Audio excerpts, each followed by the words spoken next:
صرف د اوبو په څښلو سره څنګه د میرمنې کوناټۍ غټ کړو. سلام ګران لیدونکو، هیله ده چې روغ جوړ او د صحت جامې وپرتل وي. زه یو ځل بیا ستاسو په خدمت کې د یو نوي ویډیو سره حاضر یم. هیله ده چې د پام وړ مو وګرځېږي.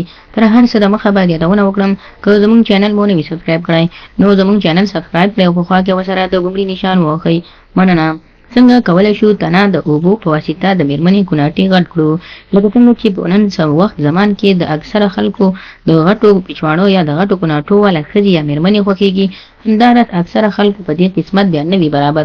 خو د دې لپاره چې د هغو سره قسمت برابر شي، د میرمنې کوناټۍ غټ شي، د ویډیو تر پایه راسره اوسئ تر څو په دې مطلب ښه ځان پوه کړئ. تاسو کولی شئ د اوبو په دې طریقه باندې استعمال کړئ. اوبو په دې طریقه تاسو څخه کولی شئ چې 3 ګټې ترې واخلئ.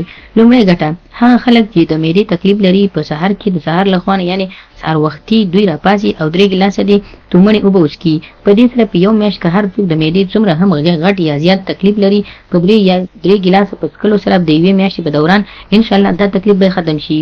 دوهم، هغه خلک چې په مخ کې ګونجې وي، کوم خلک چې د عمر له مخکې ګونجې راغلي وي، یعنې د ځان په بدن کې یې ګونجې راغلي وي، کولی شي اوبه ډېرې استعمال کړي. تر ټولو زیاته غټه خوندوره پیدا خو یې دا ده، د کومو میرمنو چې کوناټۍ ډېر واړه وي، اکثره ټیم دي دوی اوبه ډېرې استعمال کړي، ځکه په اوبو استعمال سره دوی 2 ډېرې مهمې ګټې لري او 2 مهمې ګټې ورته رسوي. لومړی د دوی مخ ښوی کوي یعنې تازه کوي، او دوهم د دوی کوناټۍ دومره غټوي چې څومره دوی د زړه وغواړي. خو د دې د کوناټو د غټولو وجه باید داسې وي او طریقې هم تاسو کولی شئ دا طریقه د میرمنې سره وکړئ.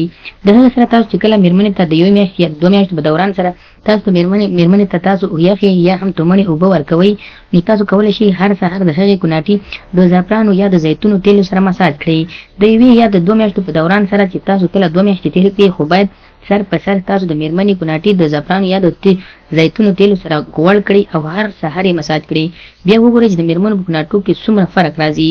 نو خدای دې وکړي ملګرو چې هغه خلک چې د غټ کوناټو ډېر شوقیان دي، دغه طریقه دې استعمال کړي او بیا د میرمنې کوناټۍ وګوري. نو هیله کوم چې زموږ د ویډیو څخه غلط مطلب وانخلئ، زموږ ویډیو لایک کړئ، شیر کړئ او زموږ چینل هم سبسکرایب کړئ. مننه.